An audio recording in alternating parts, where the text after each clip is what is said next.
रामायण के अनुसार राजा दशरथ अयोध्या के राजा थे।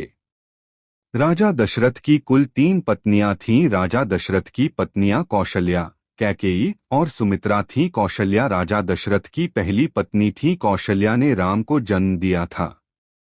कैकेयी का पुत्र भरत था। कैकेयी का इकलौता पुत्र था।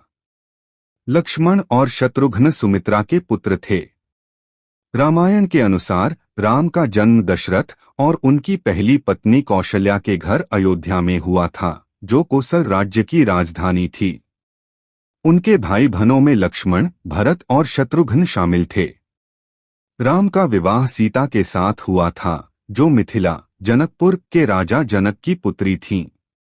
रामायण के अनुसार भगवान राम को कैकेयी के वचन के कारण 14 वर्ष का वनवास हुआ था, जब उन्होंने राजा दशरथ से 2 वरदान मांगे थे। पहला, भरत को राजा बनाना और दूसरा, राम को वनवास भेजना।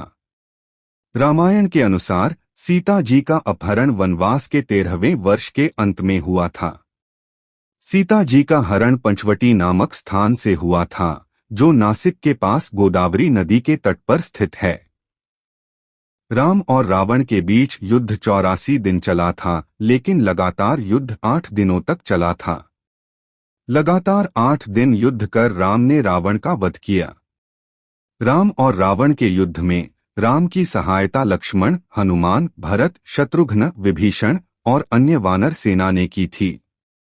राम और रावण के युद्ध में रावण की ओर से कई शक्तिशाली योद्धाओं ने उसका साथ दिया, जिनमें प्रहस्त, धूम्राक्ष, मेघनाद और कुंभकर्ण जैसे राक्षस प्रमुख थे। रामायण, जिसे वाल्मीकि रामायण के नाम से भी जाना जाता है, संस्कृत में लिखी गई एक महाकाव्य है, जिसकी रचना महर्षि वाल्मीकि ने की थी।